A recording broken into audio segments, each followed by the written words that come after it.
Okay, thank you very much. Clicker for slides. I know, I have to clap. Here's the clapper. All right, somebody has the clicker. All right, we'll get it. All right, anyway, good morning. My name is Gary Kibel. I'm an attorney at a law firm in New York called Davis & Gilbert. And as Steve mentioned, I work with a lot of digital media companies, a lot of agencies, brands directly, ad tech companies, on all different sorts of their interactive advertising and marketing. So we're going to talk about GDPR right now, and let's go ahead to the next slide. So in terms of the issues that we're going to talk about today, as Steve mentioned, we're going to talk about some of the compare and contrast between the US and Europe. Thank you very much. And because it's very different, the approach, what's happening in Europe. We'll talk about some of the key provisions in GDPR. We'll talk about some pending legislation in the United States that could change things here and that might be adopting some of those concepts. And then if we have time, we'll do questions, but I'm sure you're not going to have any questions because this stuff's really easy, right?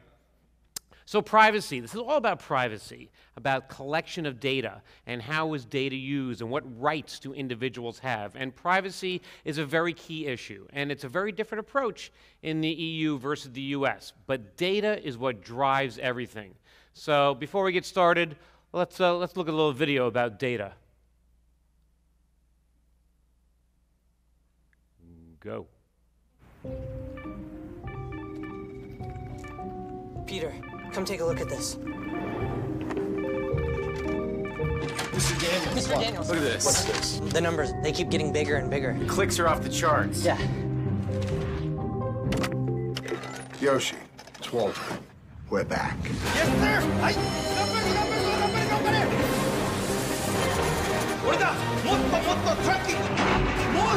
More shipping.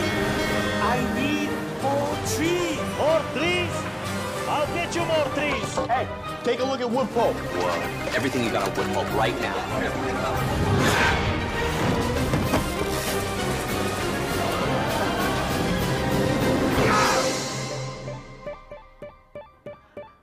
He really loves that thing.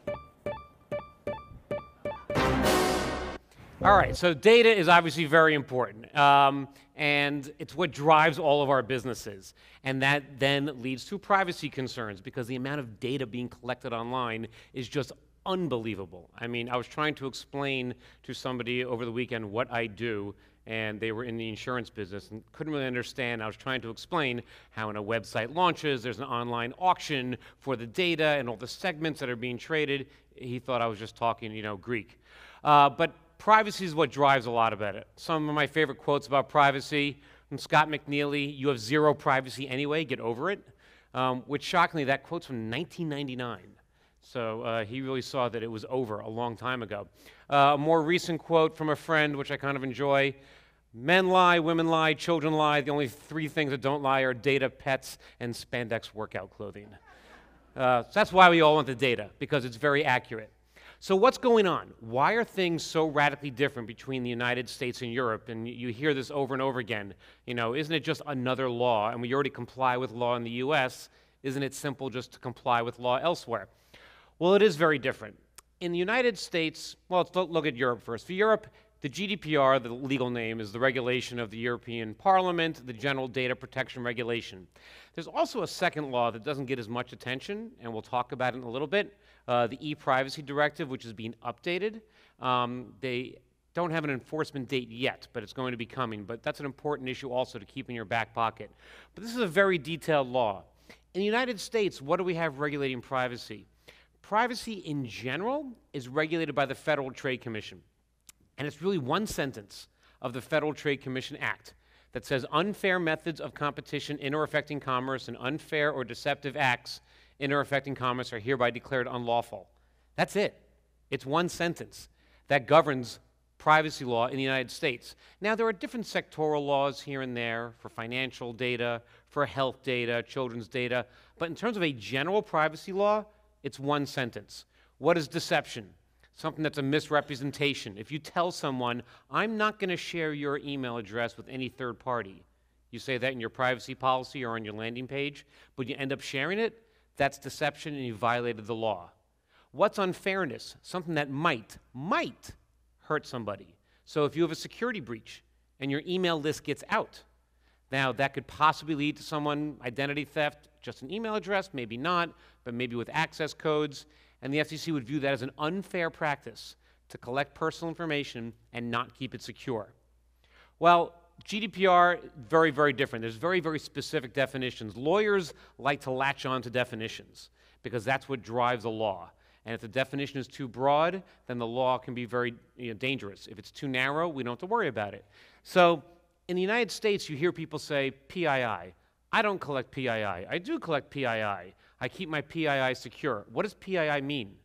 In the United States, there is no definition. There are different laws that define information differently. There's the Children's Online Privacy Protection Act, COPPA, which has a definition. There's HIPAA for health information, has its own definition. GLB for financial services has yet another definition. And 50 state security breach notification laws all have their own definition. So in the United States, when someone says, I do or don't collect PII, that really means nothing because you don't know what they are collecting. In the EU, they have the definition of personal data, and it means everything. Personal data is everything. Personal data is your name, your email address, a tracking cookie, location data, and we're going to get into some of this, how broad it is. Now, just as I said, there's no definitions of personal information. Among the few, COPPA is the only one that defines PII or personal information down to the cookie level. The Children's Online Privacy Protection Act defines a persistent identifier as personal information. That's the only law in the US that defines that type of data as personal information. In the EU, it's all personal. In the US, only if you're under 13 years old is that information personal. Now, our regulators would like this information to be personal. Here's a blog posting from a couple years ago after an advertising conference that I attended where there was a big brouhaha over what the FTC said on the stage. And they said, we regard as personally identifiable and thus warranting privacy protections where it can be reasonably linked to a particular person, computer, or device, such as MAC address, IP address, or cookie. This is what our regulators in the United States want. It's not the law. In the EU, it is the law. So let's talk about GDPR. So what is the GDPR? It is a very big, detailed law. I talked about one sentence in the United States. This law has 99 articles and 173 recitals. These recitals are sort of introductory comments that are technically not part of the law, but explain the meaning of the law. And you may have heard carve-outs for direct marketing and other reasons. These are in the recitals. So it's a very, very thick law. I have it sitting on my desk at all times, opened up, dog-eared on the pages. It's much harder to go through than one sentence. Enforcement begins May 25th. You may hear people saying the law comes into effect May 25th. That's not true. The law is in effect now, but they don't start enforcing it until May 25th, 2018. So about a month and a day. Why is this important? Well, the big thing that people are concerned about is the fines, the potential penalties. There were laws in the EU that were very similar to GDPR under the Data Protection Directive. And they had a lot of the same requirements in terms of consent and using information and respecting personal privacy, but there was no teeth to it. What would happen if you messed up? Well, now there's going to be some serious teeth if you mess up, if the regulators choose to come after you. So I'll go into a couple of details about GDPR. Again, there are 99 articles. I cannot possibly go through every single part of it. We would be here forever, and there are entire week-long conferences on GDPR these days if you are so inclined to go and sit through that torture. So the most important thing to us, we're sitting here in a room in Florida. Why is this important to us? Well, it has an extraterritorial scope. It applies to controllers and processors not established in the Union. If you're processing their data, you're targeting them, you're selling goods to them. So a couple of things to unpack there. So controller processor, you've probably heard that term before. That's the EU lingo. A controller is, think of them as the data owner. They're the ones who own the data, have the right to determine how it's going to be used. The processor, think of them as a service provider. They're the ones who are doing what the controller says. So a processor may even be your hosting company. It may be an email service provider. It may be some other vendor that's doing work for you, but they don't have the right to use the data for their own independent purposes without instruction from the controller. Now, again, 99 articles, there's a lot of wiggle room in there. You can be joint controllers. There can be processor-to-processor transfers. There's a lot going on there.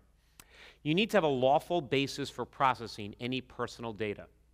Now, the most obvious one we always think of is consent.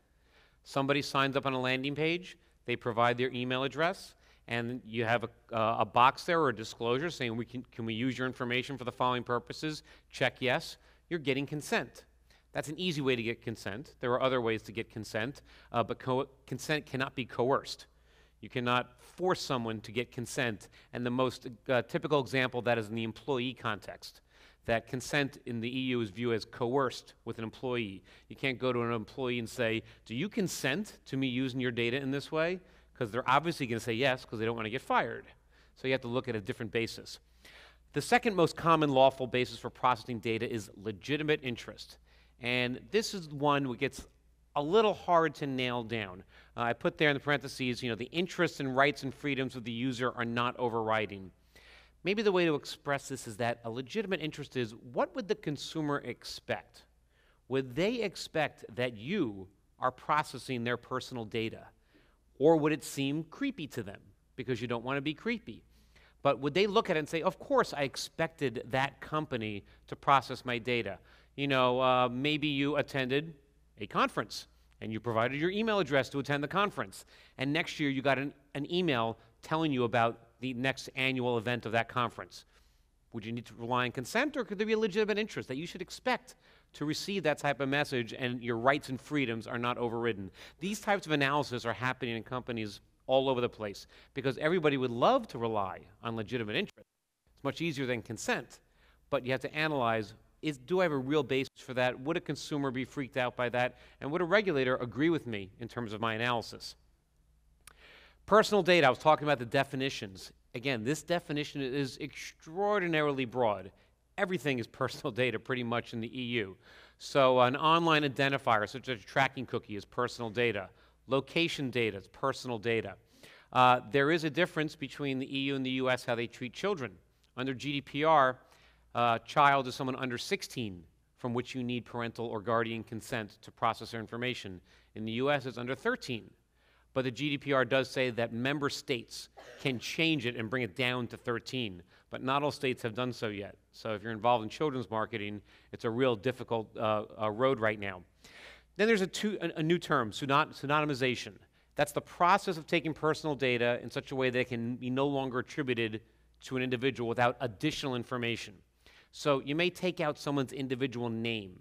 You may just have a tracking ID or a unique identifier. And you can't match it up to the individual unless you go back to that key to match it back up. Well, pseudonymous data lowers the standard a little bit in terms of your obligations, but it is still personal data.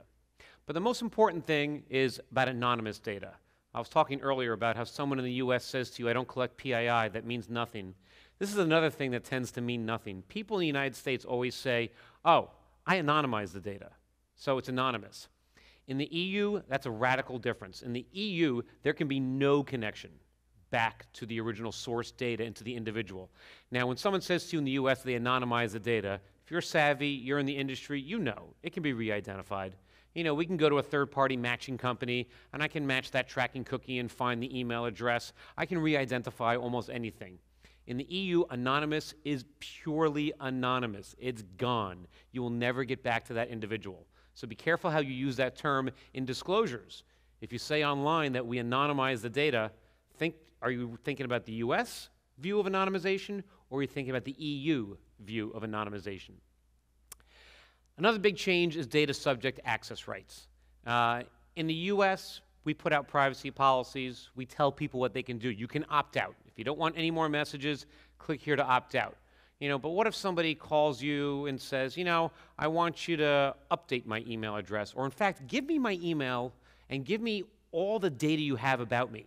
As a company in the US, you might say, I'm not going to do that. That's too burdensome. I have no obligation legally to do that. Well, now there are all these obligations. I just put a few up there, but there are lots of obligations under the law. And apparently restrict processing is so important, my marketing people put it up there twice. But there are lots of rights that individuals have. They can contact you and say, stop processing my information. They can contact you and say, delete my information, delete everything about me. That's that right of erasure you've heard about before. I mean, imagine that in the US, somebody calls up and says, delete everything you know about me. You wouldn't have to do that.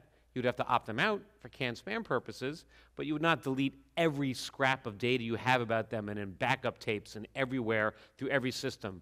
But now there's an obligation to do this right to be forgotten. And then there's this right of data portability, which that's the right of a consumer, an individual, to contact you and say, give me all my data in a readable format so I can go someplace else and use a different service. The typical example of this is Facebook. You know, that someone wants to be able to take their data. I want to be able to take back my photos, my postings, all my information, and I want to take it someplace else. Don't know where else you're going to go, but that's the right. They want to be able to take it someplace else, data portability. Next thing, you probably heard a lot of people talking about data processing agreements, and everybody's sending around data processing agreements to everybody else. Why do we do this? Well, I talked about that controller-processor relationship. And the controller needs to tell the processor what they're going to do, what you are allowed to do with the data, how you're going to keep it secure, how you're going to respond when someone comes for a data subject access right request. And all this has to be done in data processing agreements. And so agreements are being traded all over the place, and there's going to be a flurry of them next month as people see this May 25th deadline coming down of data processing agreements. If you are a controller, you should have DPAs with all your processors. If you're a processor, you actually want a DPA with your controller. You want to know what are the rules of the road. Because the other scary thing under the GDPR, which is a change from prior law, is that the processors can be directly liable. You know, you can't just say, well, I got the data from the controller, it's all their fault. It's not going to work that way anymore. The processor can be directly liable. So you want to have these agreements in place. Lots of policies, you know, and lawyers, sorry, we like policies and documents, but that's what this law is forcing us to do. You know, the GDPR is basically the full employment act for lawyers, and it's keeping all of us very busy. So you need a lot of policies. You need to have an internal policy about how you keep your information secure. You need those public-facing privacy notices. You need to examine your user flows. I mean, I've been saying this for a long time in the US, and now GDPR is making us focus more on this. Don't just focus on the privacy policy and the documents. Focus on the landing page, on the consumer experience. What would the consumer expect? Even in the US, that's incredibly important. When I talk about deception, you know, if the process is deceiving to someone, that can violate the law. Breach notification, that's a big new one. In the United States, we now have 50 states with breach notification laws. Very recently, the last 2 states that were holdouts, Alabama and South Dakota, passed breach notification laws. So we've done this in the United States all the time. And how many of you have ever gotten a letter or something at home that says your information's been breached, right? You get it from, like, you know, your store, your credit card company, because it's the law in the United States that if there's unauthorized access to unencrypted personal information, and I put air quotes around personal information because each law defines it differently, you have to tell the individual, and you may have to tell the state attorney general too. But there was no breach notification law in the EU, and now there will be, and they went crazy as can be expected. In the United States, I think the shortest period of time you have to notify people is 30 days. In the EU, it's going to be 72 hours to notify the regulatory authorities depending upon the nature of the breach. That is really fast, really fast. I mean, think about in your organization. I've dealt with many security breaches with my clients. You barely know anything within 24 hours. You're lucky within 24 hours if you've gotten legal and IT and HR and PR on the phone together, you know, and that could be a third of the time is gone already just to arrange the phone call. So very important that you have a plan in place, a breach notification plan, a breach response plan, so that if there is a breach, you pull out the plan, you start implementing it right away, and you can cut down that amount of time before the 72 hours kick in. Record keeping. There's a unique requirement to keep a record of all of your processing activities. That's a requirement under the GDPR. So what does that mean? You know, I'm sending out emails all the time. I'm processing data left and right. I don't really have a table that keeps a record of all of that, but there is an obligation to keep a record of all your processing activities. And then I just kind of throw more there at the bottom. And again, there's 99 articles. There's a lot of stuff here, and there's lots of wrinkles all over the place. And I'm sure, the cocktail party tonight, you can come up to me and tell me your wackiest favorite, part of the GDPR, because I'm sure you've all read it, front to back, during your spare time. So I talked about the e-privacy directive, and I'm not going to go into that in detail. We're waiting on an effective date. They wanted to coincide it with GDPR. That's not happening, but it's very different. GDPR is all about processing of personal data. The e-privacy directive could be scarier the way that it's implemented, because it deals with storing and accessing data on a device, and it's consent. There's no legitimate interest. It's all consent. And so we're still waiting to see how that's going to be worked out, but that could be a little bit scary. So again, I've said over and over again, it's radically different between things in the US. I pulled up an old quote from someone on Twitter that I really love about how it's kind of wacky that the EU is so focused on personal data this way. And he said, "To my English followers, you can order drugs or hookers from a menu in Holland, but you can't drop a cookie online." They are just uber focused on data and personal data. So again, when you order the drugs, just don't give your personal data, and you're fine. So what might happen in the United States with the few minutes I have left? We do have to pay attention to any pending legislation in the United States, because some of these concepts from GDPR are creeping into laws in the United States. And again, they could radically change how you do things here. One that we've been watching a lot lately is in Vermont, this Data Broker Protection Act. You hear a lot of talk about data brokers. Everyone is freaked out by data brokers, and these people collecting tons of information about all these consumers in the U.S. And it's true, the data brokerage industry is a massive industry, as we all know, but they're not regulated specifically by unique laws. So Vermont was proposing this law, and again, lawyers latch on to definitions, and it says data broker means a commercial entity that collects, assembles, or maintains personal information concerning individuals residing in Vermont who are not customers or employees of that entity. I'm thinking, wow, that could apply to everybody. I mean, think about companies. Does any company have data about someone that's not their direct customer or consumer? Yeah, it's possible. So, anyone could be a data broker. And this law requires data brokers to register with the state. That would be a very new requirement. And they have to annually report to the state on their activities. I mean, that would be a huge change for, for the Axioms of the world or other data brokers who are not used to disclosing what they're doing with all of this data. But the law has not passed yet. There's been some new things that are coming up in Congress, and I'm always skeptical that anything will come out of Congress just because they're a bit dysfunctional. So I always think if there's going to be something new, it's going to be on the state level. Although, with Zuckerberg's testimony recently, I think it's possible now that something might happen. I was actually watching, I turned on the TV this morning in my room and had, some fake news on.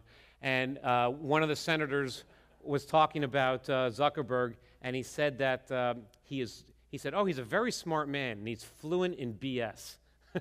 So they're really focused on this now, that they think they need to do something. And there's actually a social media bill that is being proposed. This bill, the Consent Act, I do not believe has a Republican co-sponsor yet, so it doesn't have a chance of going anywhere yet, but gives you an idea about the mindset of Congress. So notice and choice, that's, again, just putting out a privacy policy and collecting the information. That's the way we typically act in the United States. That would continue, but they said you would need affirmative express consent to use, disclose, or access sensitive customer proprietary information, and they included web browsing history as sensitive. I do a ton of work in the behavioral advertising space. If you had to get consent for web browsing history, then we are becoming the EU. So again, that law is still in committee, hasn't been acted upon yet until it gets a Republican co-sponsor, probably won't be. All right, so the last thing I'll say before I open up for a few minutes for questions is just whatever you do, just don't be creepy. I mean, that's kind of like the #1 rule in life. This is a picture from a burger place I had gone to near where I live in New York, and it was one of these new, trendy burger places, and I hadn't been there before. It was the only time I was there. And so I got the burgers, paid for them, and went home. And then a few months later, I get this coupon sent to me at home in the mail, and it arrives in the month of my birth. And I'm thinking, how do they know my birthday? You know, I just bought burgers. How do you think they figured out my birthday? Well, how did I pay? Pay with my credit card. So they were matching the data with someone else who had my birthday information. Now, hopefully, they only got the month, not the day and the year. Hopefully, there were some controls. But, you know, I didn't know about this. I mean, I'm a privacy lawyer. There were no disclosures to me. There was no consent for me. It's a little bit creepy. I mean, I went back and got my free burger, of course. I mean, I'm not a fool, but still. Might have been something better they could have said than just grabbing the data and finding some way in the data brokerage industry to use my data. So with that, I think that's the last slide I have. But happy to take any questions. We have time for questions. All right. Look at that. All right. Hi, Chris Marriott from Certain Source. What you didn't address, and I've heard some people talk about, is the need for in the U.S., if there's an EU resident who's living in the U.S., that they have to be treated, they're covered under that law, so that anywhere, if you're an EU resident, that law applies to you. So the U.S. company that does no business in Europe could, in theory, run afoul of the law and be fined. Is true or false? Yeah, there's been a lot of debate about, you know, that one article that says, you know, the processing of someone in the union, personal data from someone in the union, and what does that mean? Does that mean the European person who comes to the U.S. on vacation? Does that mean the U.S. person who goes to the EU on vacation? And I think there's a difference of opinion about what it means there in the union. And, you know, we hope we can get some better guidance on that, but there's a lot of debate about what that term really means. Yeah. Hey Gary. So Dennis Damon, Chief Privacy Officer. I know you and I have worked in the IAPP several times. Good to see you. So great content. I think one of the things I'd like for you to take just a moment on for the room is sort of explain to the marketers and the brands in this room that they're probably going, what happens to my lead generation, my email captures and whatnot. Just to kind of give them an example of what it would look like for unpre-checked box, unbundled sort of things. You know, if they do a webinar, you know, how they might have to have multiple checkboxes. It might be kind of a good thing to explain to them a little bit. Sure, that's a very good point. So the requirement of the GDPR is to get, you know, have a lawful basis for processing for each activity. So what does that mean? That you might need to get consent for each activity. You might need to analyze legitimate interest for each activity. And pre-checked boxes just, you know, no way. With the EU. And I didn't have it up there on the slide, but there was another blog posting from the FTC from a couple years ago about how much they hate pre-check boxes. Again, in the US, not really against the law. In the US, just don't be deceptive or unfair. So there's no law that says you can't do a pre-check box. But in the EU, they're saying a pre-check box does not, you know, indicate consent. But going back to the original point, each processing activity you will need to analyze. So if you're receiving an email list from some third party, you need to then think, well, what is my basis for processing this data? I certainly don't have consent because they haven't consented to me unless that third party got consent for me. So you have to analyze each process, each data set that you receive. Hello, there it goes. Brent Christensen from Overstock. Question about length of time to fulfill the requests for deletion and submission if somebody's asking about that. And then also, have you heard anything about the ICANN discussion between the GDPR and ICANN? Yeah, so good question. So in terms of the data subject access rights, I mean, there's generally 1 month. One of the articles talks about responding to the request within 1 month. So, I mean, that's generally a rule of thumb. Interesting, you got to tell regulators about breach in 72 hours, but you got a month to get back to consumers. In terms of ICANN and the WHOIS database, and the concern there is that, yes, all this information that is there is being publicly put out to the world, and there are no controls. I haven't been intimately involved in that. I think the last article I read about the WHOIS database is that they're going to shield some of the information, so there will be a limited amount of it available publicly, but then you will have to, you know, give some kind of information or certification or something like that to get the full WHOIS information that we see today. So, but that's a great example of you look at your business and you say, I've just been conducting business this way all along, GDPR comes along, and you realize, wow, I got to change what I do. And it's crazy, I mean, because the law, you read the law so literally, it can drive you nuts. I'm on an email discussion list, and somebody was talking about how, well, if there's an M&A transaction, and we sell the documents of the contracts to this other company, and in the contracts it has contact information, you know, at the end of the contract, who to contact, their name, email address, and phone number. Is that a transfer of personal information? Yeah, it is. It's a transfer of personal information. So we need to analyze how that can be done under the law. Now me. Jeez. Why should a marketer in this room care about what you just presented? Good because, question. And I'll ask you, I talk to marketers all the time, and you say, well, let me tell you about GDPR, and they look at me and they go, you know, why should they care and not depend on their legal representation or their legal counsel to tell them what to do? Because, and it's a good question, because, now, first of all, you should care about it if you touch upon personal data from the EU. So that's the first basis. But why should folks like you look at it instead of just your legal people? Because I talk about the way that things are implemented, the user flows. This really impacts how you interact with a consumer. It impacts what landing pages look like. It impacts what the messaging looks like to people. And your legal may either be ignoring it, hopefully not, or sending you a notices saying, you know, get consent for everything, or don't contact people with the following things. And you as marketers need to find the proper balance with your legal to make this work properly. And this is the way things work in the US right now. You know, you ask, you know, you're a conservative lawyer, and they'll say, I want disclosures, you know, up the wazoo and unchecked check boxes for every single thing we're going to do on the landing page. And the marketers are going to say, you're going to kill my conversion. I don't want that. That's going to be bad. So you need to find what's the balance in terms of what's important for the user experience and what's legally required, and how can we best protect the company, because you don't want to be the one who puts your company in a bad place. Gary, thanks for scaring the crap out of all of us. Right into the morning.